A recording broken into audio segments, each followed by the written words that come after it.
5, 4, 3, 2, 1, 0.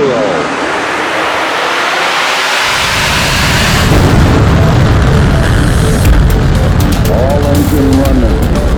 Liftoff. We have a liftoff.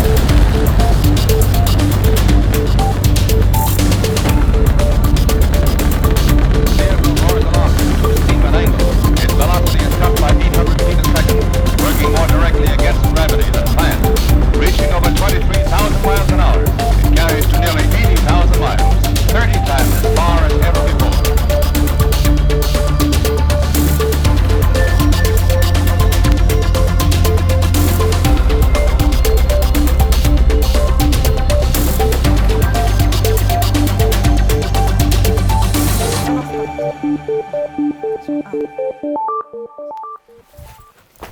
Oh là là, saut!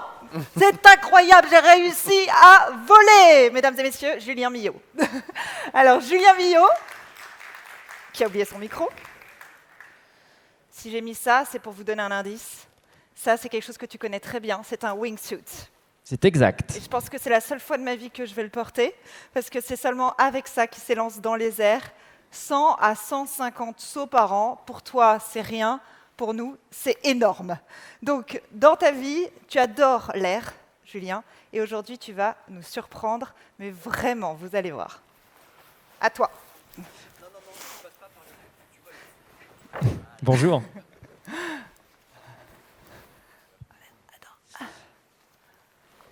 Alors, je fais partie d'une troupe, d'une association qui s'appelle les Flying Frenchies.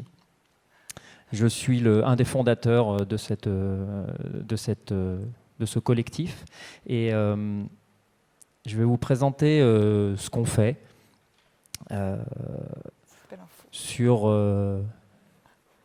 travers des vidéos sur tous nos lieux de prédilection avec les sports qu'on fait. Et comme une image vaut mieux que 1000 mots pour commencer, et puis pour me détendre un petit peu aussi, on va commencer par une petite vidéo un peu fourre-tout qui va vous mettre dans l'ambiance pour que vous compreniez un petit peu mieux de quoi on va parler. Et c'est parti. Je rappuie. Je fais partie des Flying Frenchies. Salut. Allez mon gars. Allez. 3, 2, 1, et base. Oh putain!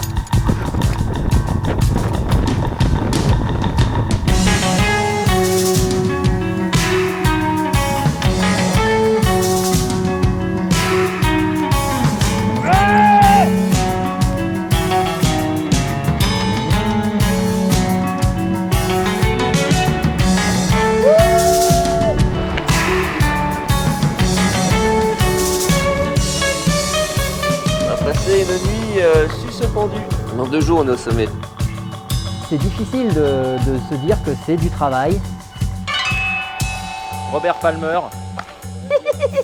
C'est de la persévérance. Allez, allez, allez. Est-ce que ça sert à quelque chose? Vas-y, cours, allez, cours, allez.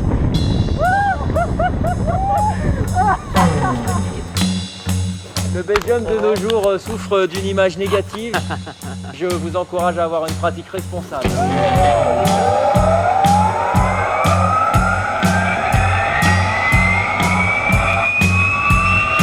Just crazy, guys.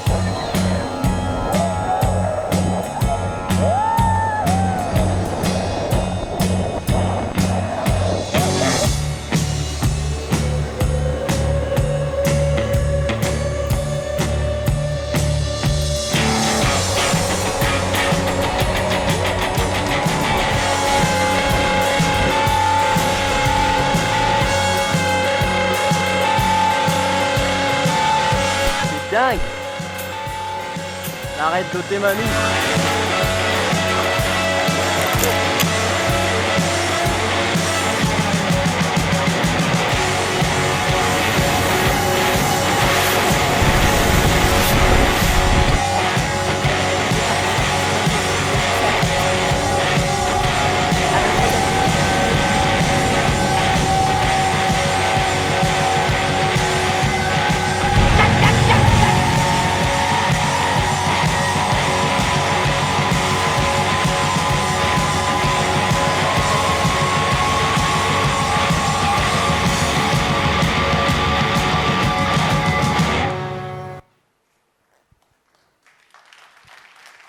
Alors en 2009, l'aventure commence. Moi, je découvre l'escalade en 2009, assez vieux, vers 25 ans finalement.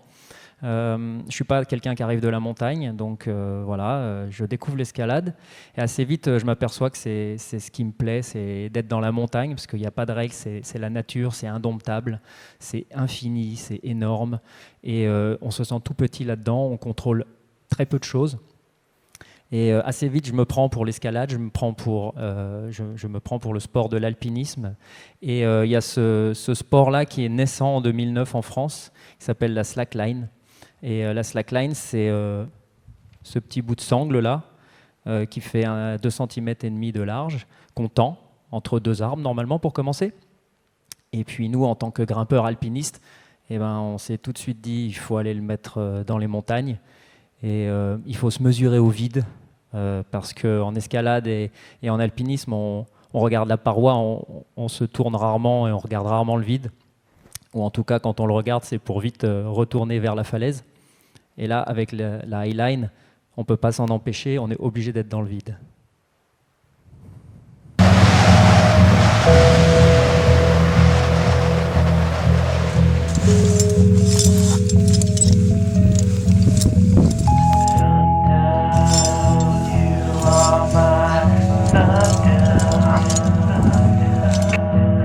La tête qu'il a un peu. Il a l'air aussi motivé que nous, quoi. Il a la tête dans les genoux et il dort.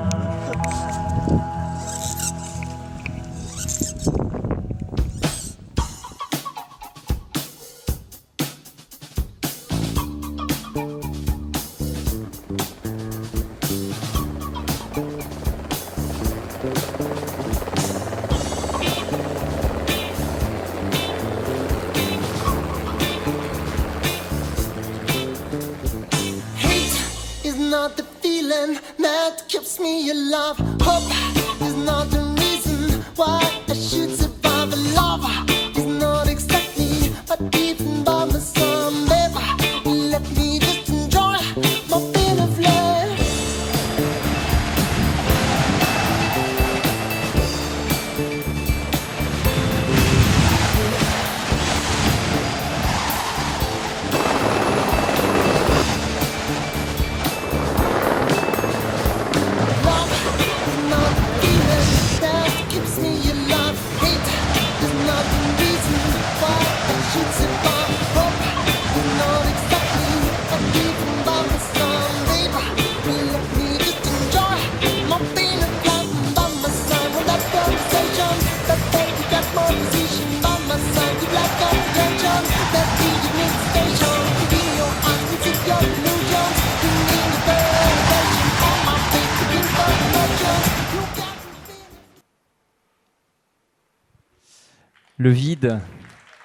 Le vide nous appelle, mais passer un certain temps à faire la highline et à utiliser les falaises, on s'aperçoit que le vide, il n'est pas vide, c'est de l'air. L'air, c'est plein, c'est dur. À partir du moment où on atteint une certaine vitesse, on commence à sentir des appuis sur l'air. Et assez vite, à force de voir aussi des gens passer à côté de nous en volant, on s'est pris d'amour pour d'autres sports, comme par exemple la wingsuit ici. Et là, on utilise la falaise dans une autre dimension, c'est-à-dire qu'on s'en sert comme plateforme de lancement. Donc au début, on devient parachutiste, on va d'abord s'entraîner d'avion, et puis après, on fait le grand saut, et après, on est proche du rêve d'Icare.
Alors, Carole a pris la wingsuit tout à l'heure.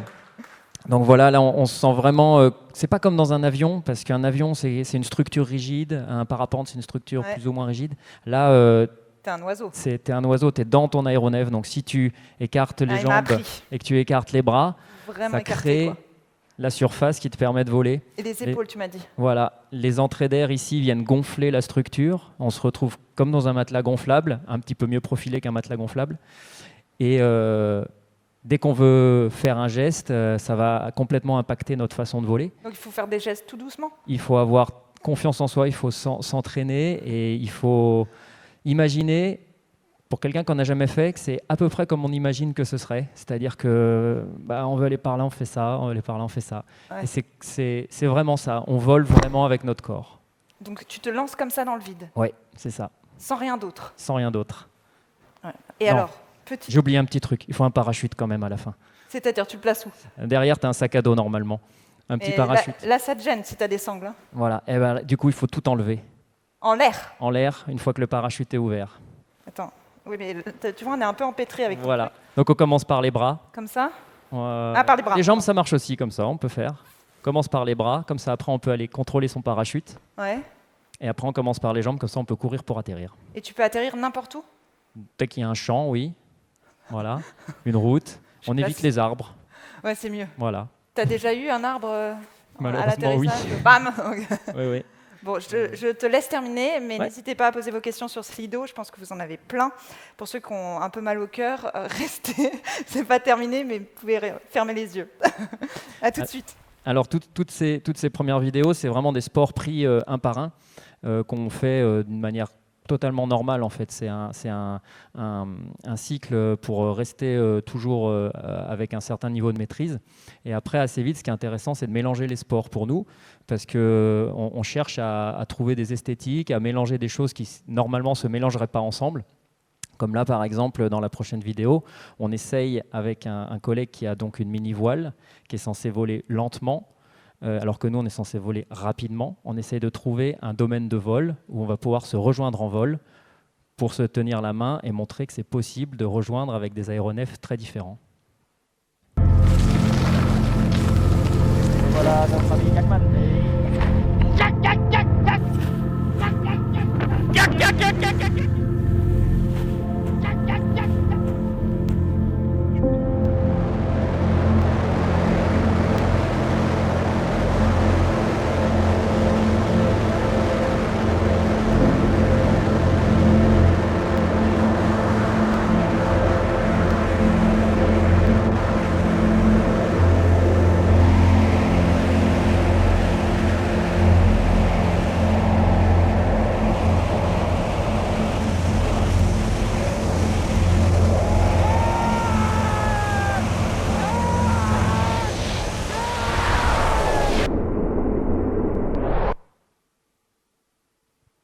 Donc ça prend une trentaine de vols pour réaliser.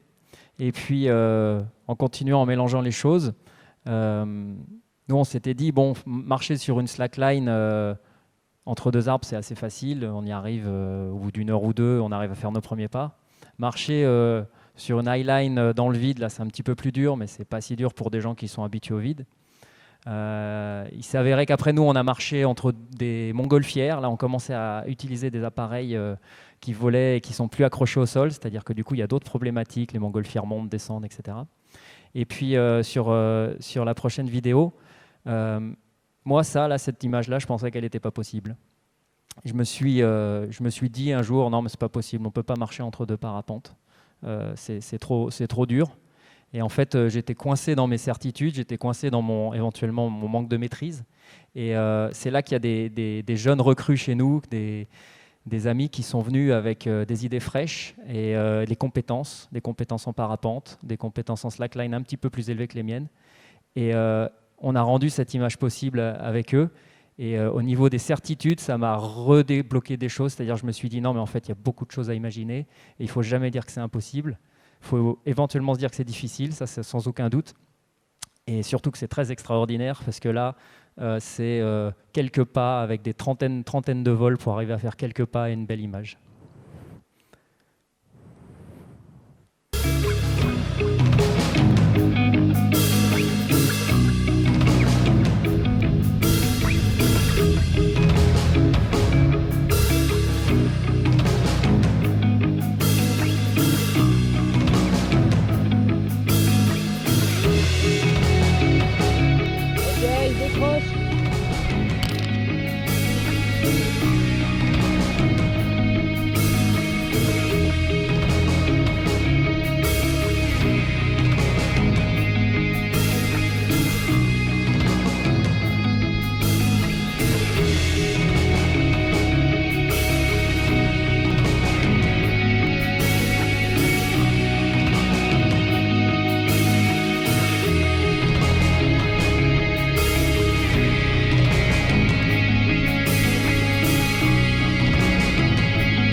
Voilà, tout seul on va plus vite, ensemble on va plus loin. Et sur ce genre de projet, sans le collectif, sans beaucoup de personnes qui viennent et de la préparation, on n'arrive pas à faire des projets aussi gros. Notre dernier projet, c'est surfer dans les airs. C'est une idée que Tancred et Anissé avaient émise pendant le film que vous allez voir juste après. Ils voulaient utiliser une planche de surf et descendre sur une tyrolienne géante, utiliser les parachutes, essayer de rider une grosse vague.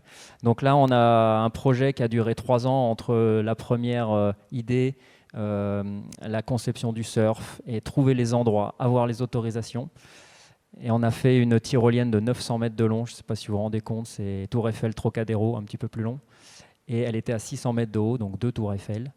Et ça nous a permis de faire un rêve, une idée loufoque, mais un beau projet, de surfer dans les airs. Ça demande d'être hyper carré ce qu'on fait. Mais une fois qu'on a travaillé sur le carré, après on laisse sortir nos côtés déglingues.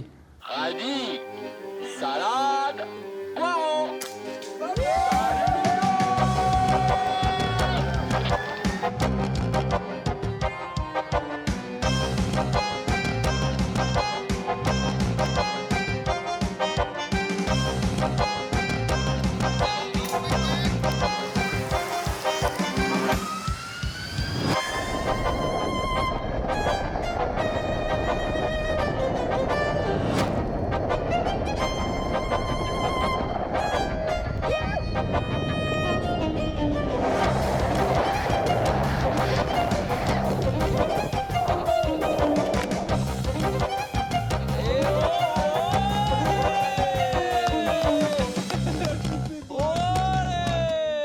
Il est pas loin le surf.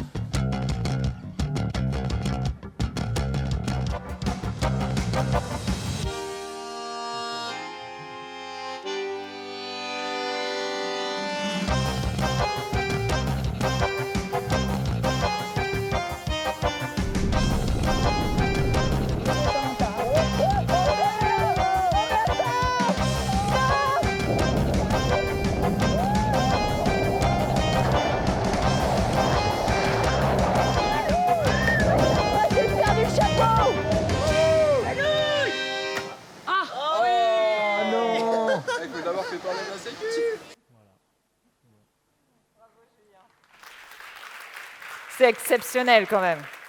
Alors vous avez beaucoup de questions, une qui m'a fait très rire. Vous trouvez où des assureurs? Alors, c'est compliqué. Il n'y a pas en France. d'assurance. C'est compliqué en France. On ne peut pas être forcément rémunéré professionnellement pour ça en France. Par contre, dans le milieu associatif, on est assimilé à du cirque. Donc le cirque, c'est très large. Donc au niveau associatif, au niveau assurance, on arrive à avoir des assurances au niveau du cirque. Le prochain challenge, féminiser la pratique. C'est vrai qu'on a vu beaucoup d'hommes. Est-ce qu'il y a des femmes au Flying Frenchie? Ouais, dans le collectif, on a des copines. C'est vrai qu'elles font moins de base jump et des choses comme ça. Elles sont très très fortes en cirque, en danse verticale avec des élastiques, etc. Et dans le film que vous allez voir après, il y a toute une partie avec Violaine qui fait un super spectacle dans une grande falaise. Donc l'avantage de ça, c'est que nous, on lui amène un lieu. D'habitude, elle fait ça sur des façades d'immeubles à 20 mètres de haut. Et là, on la pend dans un mur de 600 mètres et ça ouvre complètement la perspective. Alors, est-ce que tu peux nous dire où est-ce que tu fixes tes limites en quête d'adrénaline? On a l'impression qu'il n'y en a pas. Ouais, l'adrénaline, on n'aime pas trop ça parce que c'est le petit frisson dans le cou ou dans le dos qui fait qu'on a peur et que quelque chose s'est mal passé. Donc, on va plutôt chercher des sensations agréables. Donc, on prépare beaucoup en amont tout ce qu'on fait. Et au moment de la réalisation, normalement, on n'a pas ce petit frisson dans le dos. Après, on est très heureux quand on atterrit. Et de manière plus pragmatique, par exemple, quand on saute en wingsuit, on a un laser, c'est-à-dire qu'on est capable de dire là, ça va être facile, là, ça va être dur. Ouais. Donc on sait que passer un certain niveau de falaise, on ne peut pas les sauter. Sinon, on meurt. Donc la limite, elle est là. Elle est vraiment physique. Du coup, l'engagement, il va avec ça.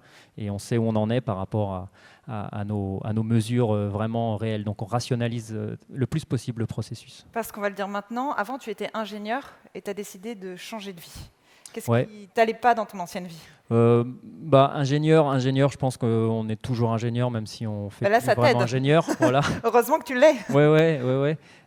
C'est une approche, voilà, très rationnelle, très pragmatique. Mais tu as décidé de tout changer, tu m'as dit. J'ai jamais vraiment. Enfin, j'ai un petit peu travaillé en ingénieur. J'ai travaillé 4 ans en ingénieur, d'ailleurs, du logiciel sécuritaire. Donc, du coup, j'avais déjà vachement de prédisposition à analyser les risques. Et ça m'a vraiment servi dans tous ces sports à risque.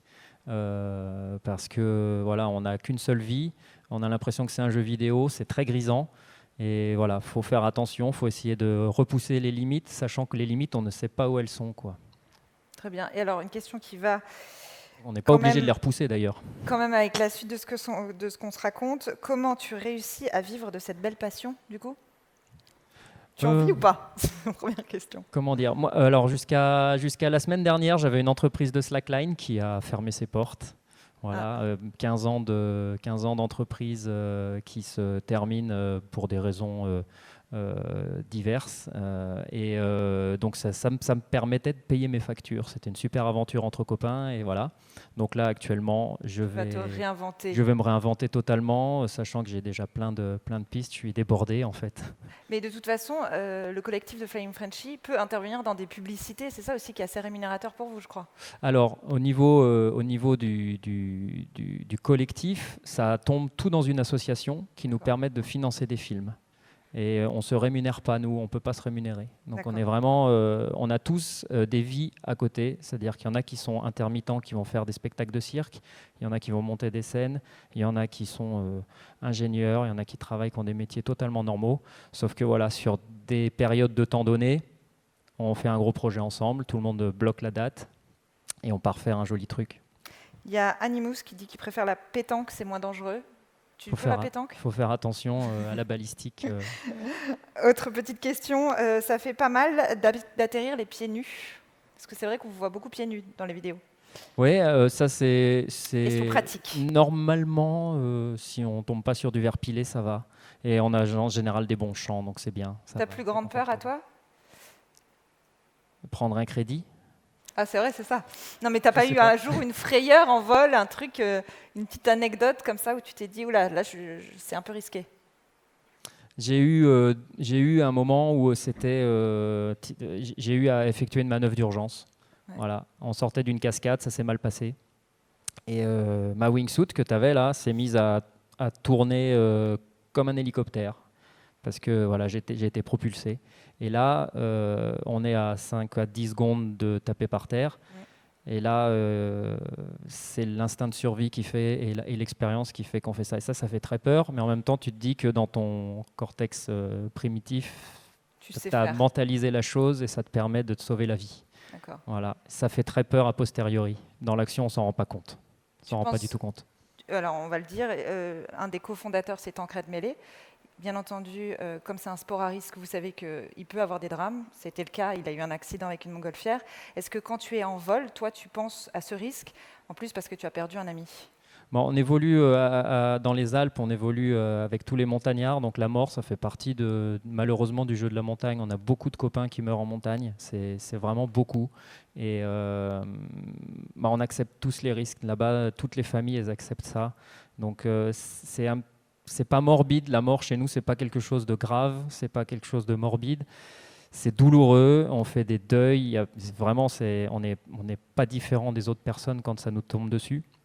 Et c'est vrai que ça tombe un peu plus dessus. Et je ne veux pas dire qu'on a plus l'habitude parce que c'est un petit peu moche, mais ça fait malheureusement partie de la vie. Et après, nous, en tant que personnes qui voyons plus ces choses-là, quand on arrive dans d'autres environnements où les gens sont confrontés à ça, on a une tendance à les aider.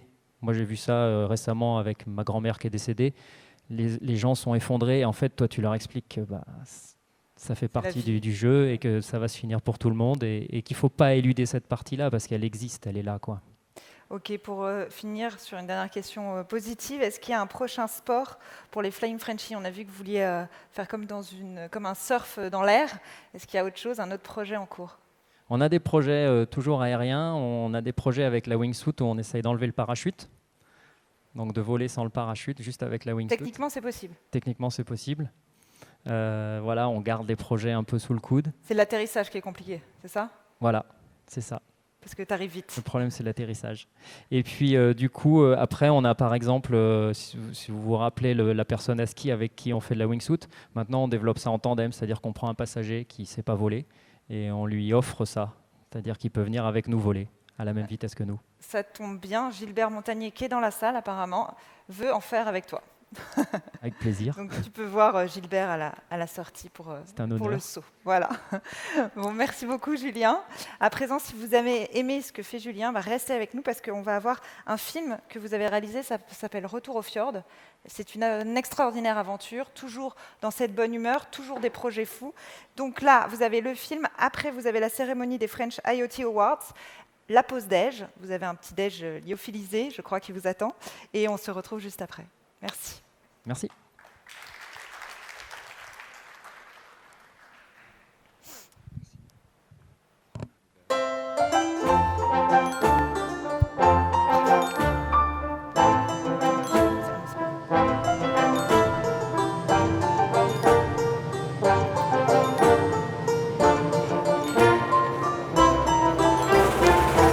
On parlait de vent, on parlait de rêve, de courant d'air. On rêvait le temps d'un jour qui se lève demain, avant hier. Se donner l'élan, viser une étoile, puis la terre. Se garder l'enfant et gonfler sa voix de souffle d'air. C'est pas ma faute à nous, sont les oiseaux qui crament depuis toujours. Se laisser prendre goût des plumes de Jonathan, parler d'amour. On rêvait funambule, on rêvait montgolfière, plus haut encore. On vivait noctambule de caresses calcaires et de décors. Vivre de feu, vivre de peau, vivre un peu fou, vivre de bleu, vivre dessus, vivre debout, vivre fougueux, tout à fait fou. I'll always remember that summer. The summer the circus came to the fjord. That day, a little red bus pulled up as I walked home with my sheep. Kom her! Sonja, kom her! And a friendly Frenchie asked me the way to Shara. 20 or more of the most colorful characters you could ever imagine, packed inside like sardines in a tin.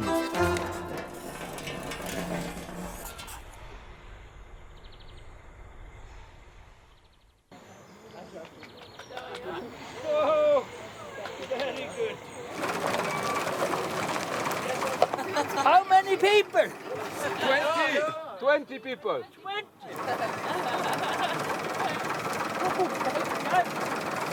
Acrobats, musicians, engineers, cooks, clowns, athletes, highliners. It's very nice. This is for you. A small baby. Traveling for hours and days through countries and over borders, over treacherous mountains. You know the path here? And across savage waters. All to be part of a unique and special project. So long. Yes. The likes of which would make your hair stand on end. How many meters? 250. Yes, in Chirac 1000. Yeah. It's much more. better in Geiranger. Bit better. Oof.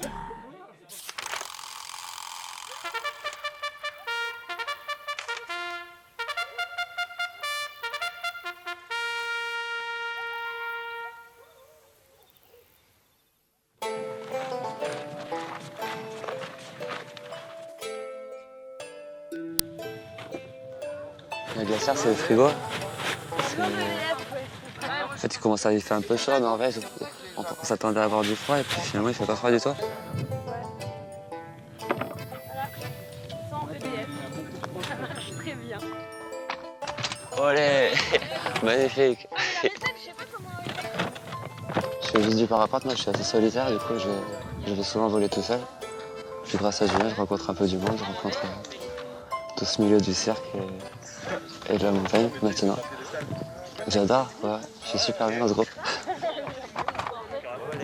Ouais, puis ce que je trouve magique ici, c'est que t'as les circassiens et les gars de la montagne qui se rencontrent. Je trouve que c'est vraiment joli.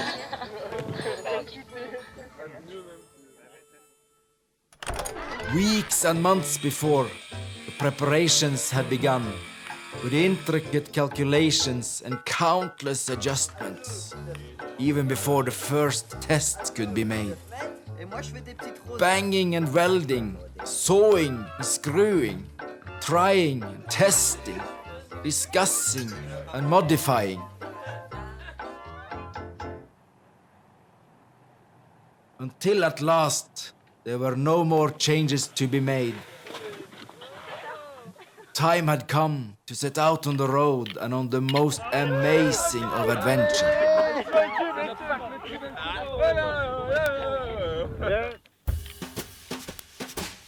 Est-ce qu'il y a 8 personnes motivées pour porter les tubes?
Ils sont à 12 mètres du poteau. Donc en fait, il faut 4 mètres, 4 mètres et un carré qui fait à chaque fois 12 devant, 12 sur les côtés. Un peu comme ça. 1, 2, 3, 4, 5, 6. Légèrement comme ça.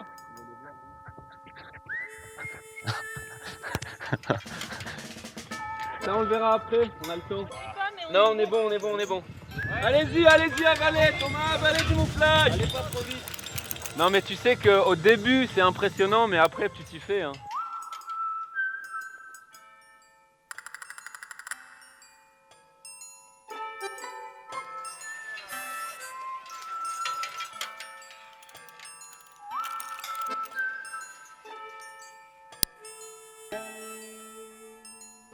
Bah, c'est à combien la mesure? 27. C'est bon. Il y en a trop même.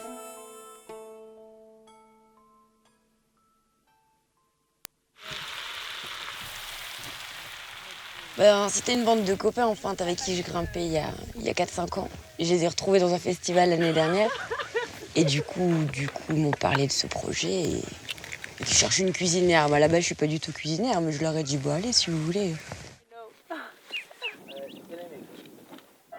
On a fait il y a 2 mois à bord de basse chez Anissé, ou un peu logistique, où j'ai rencontré tout le monde. On a pas mal bossé sur le bus aussi. Ils ont refait tout le toit, les gars. On a un peu bossé à l'intérieur, mettre un évier, enfin préparer pour partir un mois ici. Il fallait être un minimum autonome quand même. Ouvre les bras. Expire vers l'avant. Ouais. Et là, il a pas encore plu. On va voir si ça n'a pas trop trempé. Il y a quand même 500 kilos de bouffe à l'intérieur. Si ça prend l'eau, on va écourter le séjour.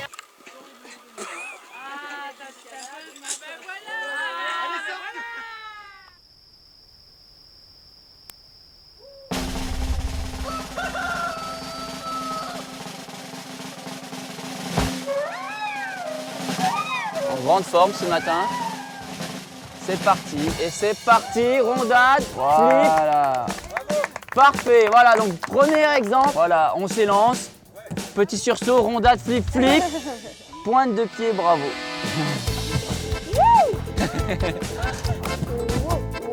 Oh,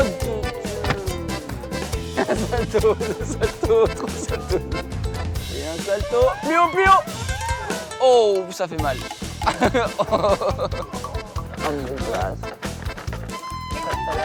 Voilà, pas de frustration, hein, surtout on y va, on essaye.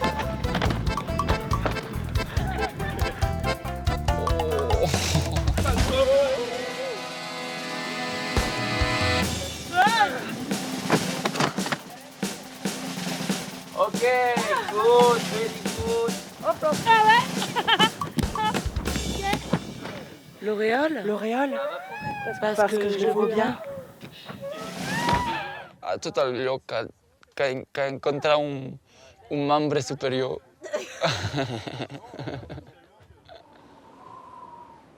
Ce groupe qui est quand même quelque chose d'extraordinaire parce qu'il fait se rencontrer des gens qui viennent d'univers complètement différents. Il y a des musiciens, des gens de pays différents, il y a des sportifs, il y a des circassiens, il y a des gens qui sont très à l'aise dans la montagne, des gens qui sont beaucoup moins, des gens qui sont très à l'aise au bord du vide, des gens qui le sont beaucoup moins.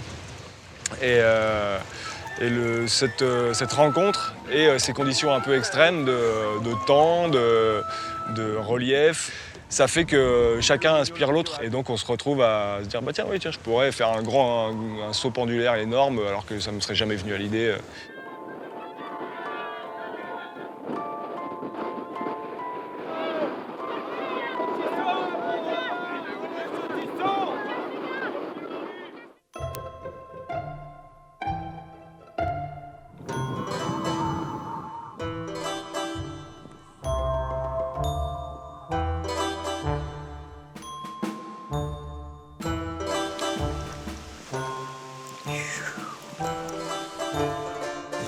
Ça va être super chaud.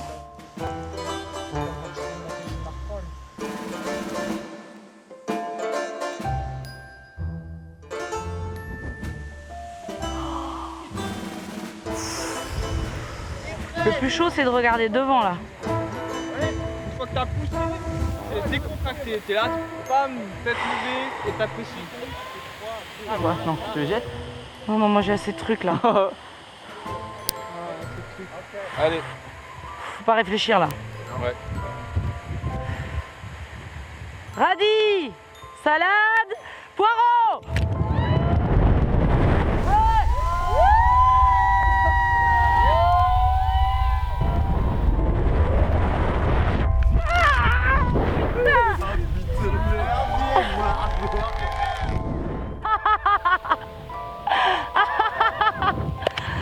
Ah, je vois les étoiles!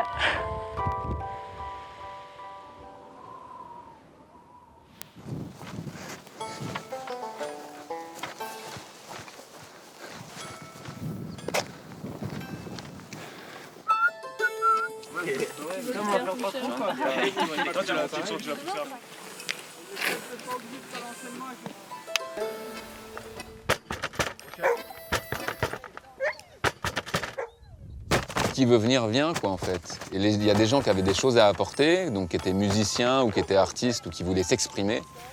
et faire des choses, des expérimentations en falaise. Il y a des gens qui étaient juste là pour donner un coup de main et qui étaient juste ingénieurs, qui ont aidé un peu comme ça et tout. Et voilà, il y avait vraiment des gens de tous les horizons différents.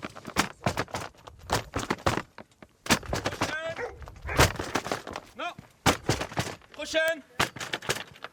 D'accord, j'avais pas suivi. Ça va? Non, ça va, il s'est mis à traquer avant. Il a fait quoi du coup?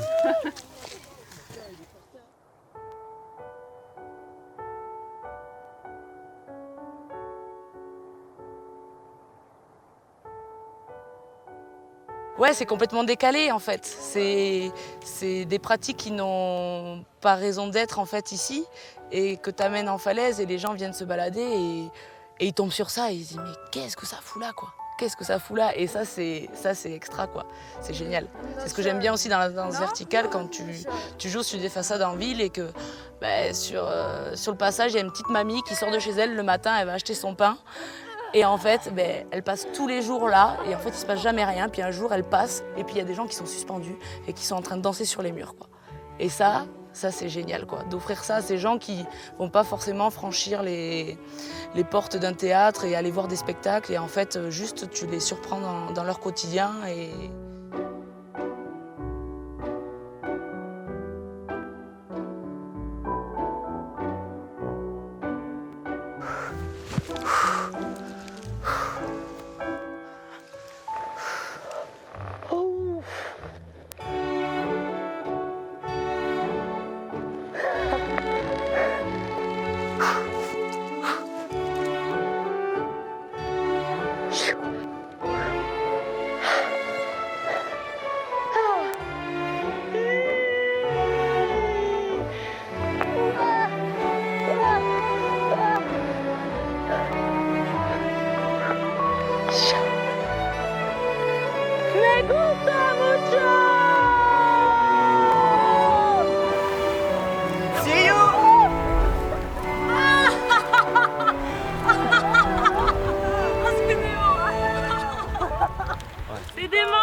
Comment pas laisser de traces sur un camp de 26 personnes qui va camper au même endroit pendant un mois? Ouais, en fait, c'est possible, il suffit de bien penser le truc en amont, de bien réfléchir à ce qu'on va faire de tous les déchets. On a des brebis qui sont hyper voraces et qui mangent presque tous les déchets biodégradables qu'on a. Donc finalement, petit plus pour nous, quoi. On se retrouve à gérer uniquement les autres déchets, donc toilettes sèches, réfléchir aussi où on pose les tentes par rapport aux sources d'eau, par rapport aussi gestion, on a imposé à tout le monde un minimum de savon et du savon biodégradable, pas de liquide vaisselle non biodégradable, etc.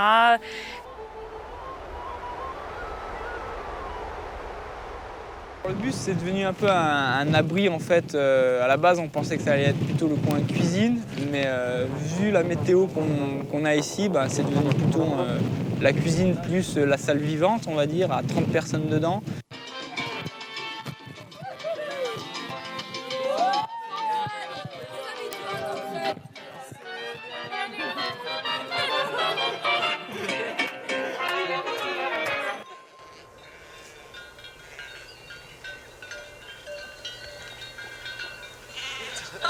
Mais non, mais... Oh, ça fait plaisir. Hein. Merci d'être venu.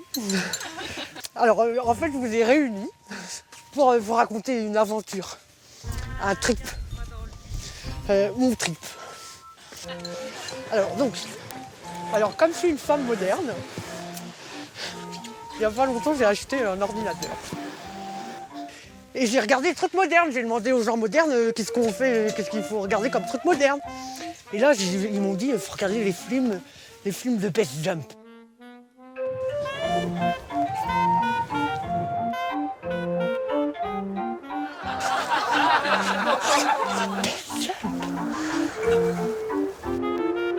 Et là, j'ai vu des dingues.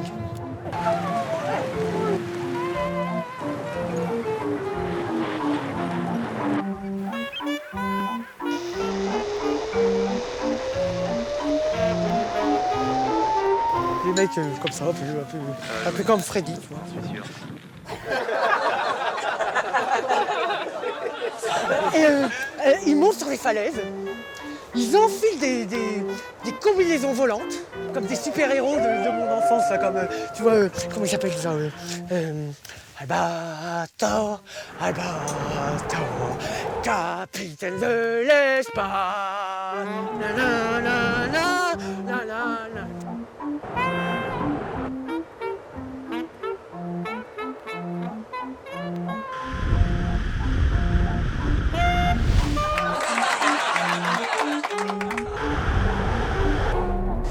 Les mecs qui font ça, ils se mettent des gros pros partout. Non, fais pas ça. Fais pas ça. Fais pas ça. Et quand ils sautent, t'as un gros pro en plein comme ça. Ouais,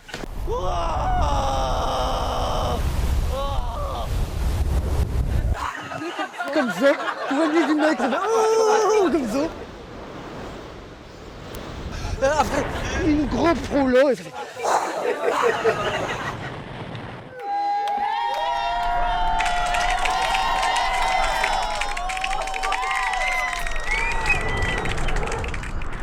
Je trouve ça complètement débile, moi.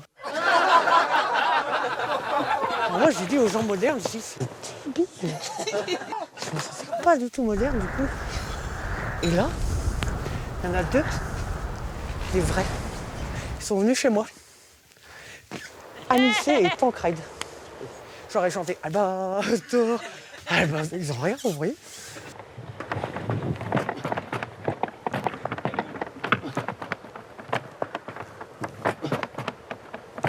Prochaine.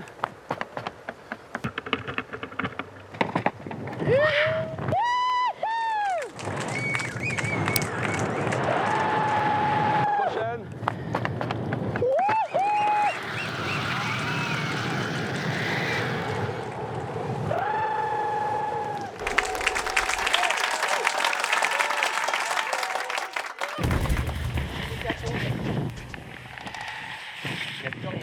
Plus rien du tout. Voilà le dôme. Alors il y avait un dôme. Oh, il y a un tentacle là. Quoi? Non!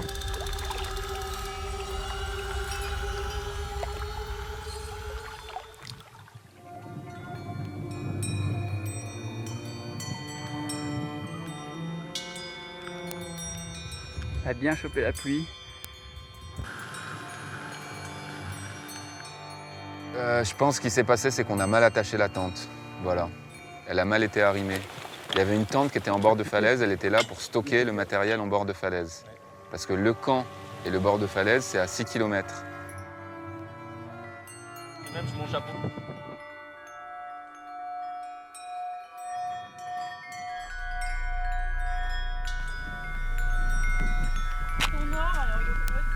Voilà. Ouais, il dit qu'il y a... Allez, salut les gars.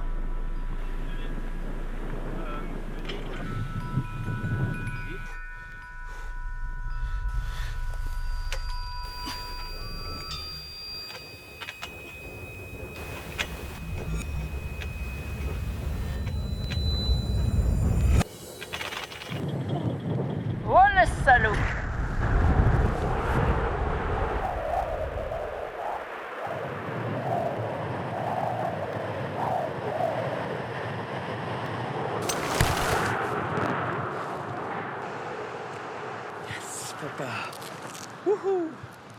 Le capitaine du ferry qui a dit il y a un parachute au bas de la falaise. De là, les base jumpers nous appellent en disant ah, je crois que votre tente, elle a fait 1000 mètres de chute. Mais il y avait tout le matos, qu'on utilisait pour installer la catapulte et tous les autres agrès en bord de falaise.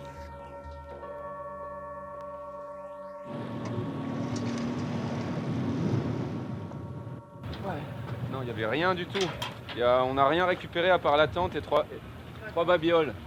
Ouais, il y a eu un peu de pluie, parce qu'après le vent, il y a eu la pluie, c'est ça qui s'est passé. Il y a eu tempête de vent, 100 km/h de vent, et 2 jours après, rebelote, sauf que c'est du vent et de la pluie. Et là, la tente qui s'était envolée, on s'est dit « Ok, on va la mettre dans un endroit où elle est sûre qu'elle ne va pas s'envoler ». Manque de bol, c'était le lieu de convergence de tous les ruisseaux.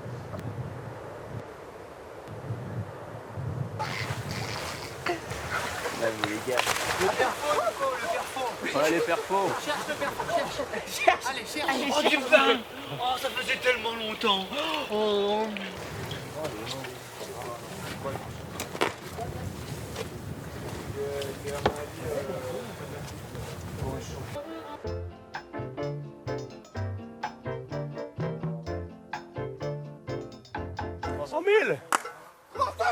Ben, 304, 303. Un petit coup. Tu fais gaffe à la vergue, hein. Vous faites tous gaffe, parce que si jamais les bouts de bois ils se prennent dans la vergue, ou que les poteaux tombent, ça peut être un peu sauf qui peut. Hein. Ben, théoriquement, non mais attends, on n'a pas fait les choses n'importe comment, on a fait quand même des essais à bord de basse, on a balancé 70 kg de bûche, on a vu qu'on a de la marge, tout ça c'est stable. Même si la nacelle elle n'est pas très bien orientée et tout, a priori ça devrait bien se passer.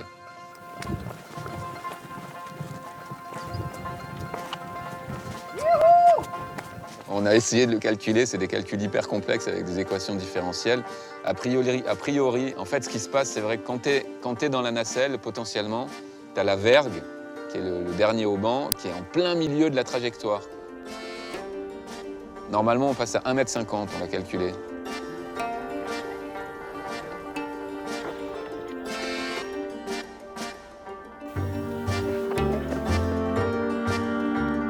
En tous les cas, on a ce point là. Nous, notre poids avec le poids de la nacelle, c'est à peu près 100 kg. On met une tonne, ça fait 10 fois plus, c'est à peu près 10 G. Ça, c'est le calcul en gros. De là, on s'est dit, est-ce qu'on va pouvoir réussir à supporter avec notre corps 10 G? Est-ce qu'on va pas tomber dans les pommes? Donc en fait, moi, j'ai fait plein de recherches, j'ai appelé des médecins de l'aéronautique. J'ai regardé les G-machines, c'est les GI qui s'amusent à se faire tourner, là. Ben, c'est là que tu peux tomber inconscient, bien sûr. On a des parachutes, il n'y a pas de système de secours, donc il faut absolument qu'on sorte conscient de cet engin-là.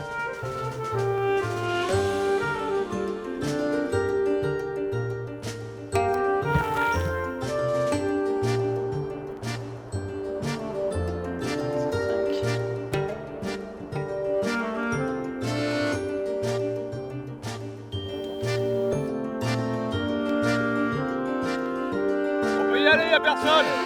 On est discret.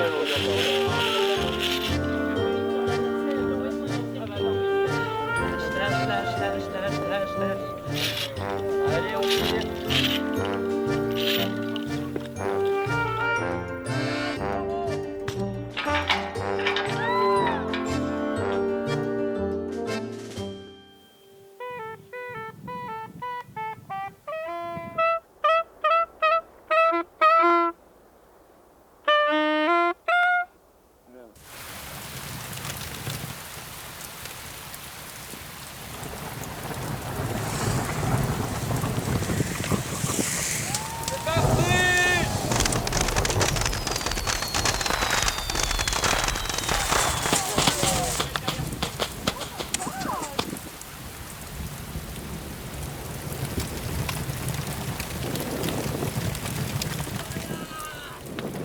C'est bien plu.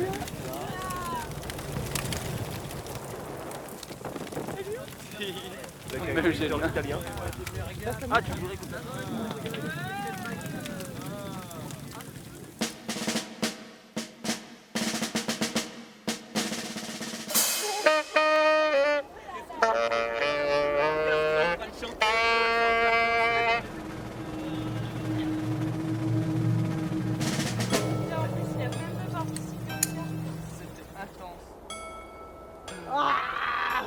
Attention, c'est maintenant.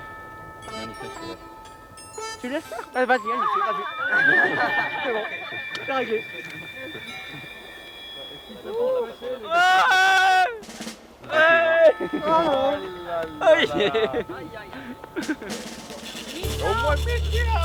J'aime bien imaginer quelqu'un dessus en fait.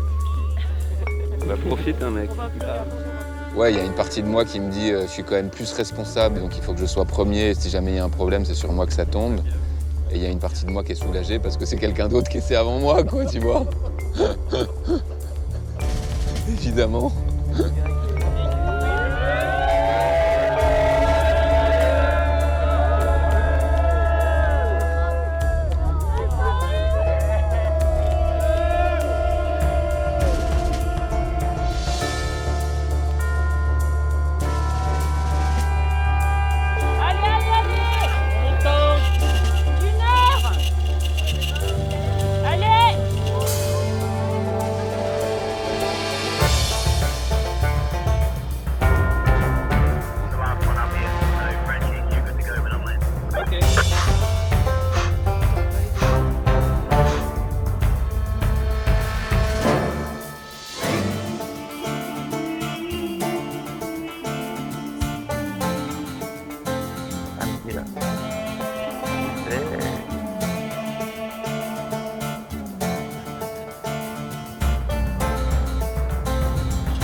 C'est bon. 920. Allez, on déconnecte le dynamo. Allez, hop.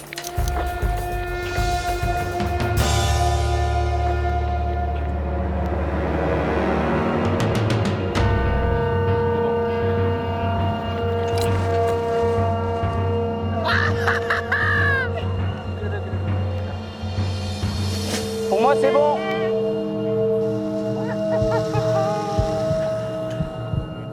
C'est bon. 5, 4, 3, 2, 1.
Rigolo quoi. Je pense qu'il faut en faire plusieurs aussi pour bien apprécier.